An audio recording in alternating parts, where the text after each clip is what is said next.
Coconut రైస్కి కావాల్సినవి కొబ్బరి, సాల్టు, ఇంగువ, పచ్చిమిర్చి, కరివేపాకు, కొంచెం మినపప్పు, ఆవాలు, జీడిపప్పు, పచ్చెనగపప్పు, పల్లీలు, ఒక దాల్చిన చెక్క, 2 ఇలాచి. ఈ కొబ్బరిని కోర్ చేసి తీసుకుందాం. ఇది ముందుగానే మనం వండుకుని చల్లార్చుకున్న రైసు.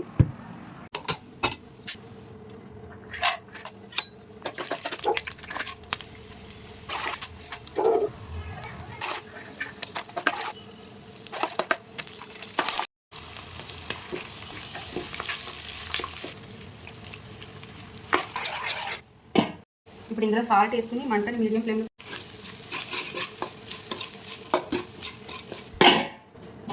ఇది ఒక 2 మినిట్స్ తర్వాత ఇలా అయితే రెడీ అయింది. ఇప్పుడు దీనిలో ఈ రైస్ని వేసేసుకుందాం.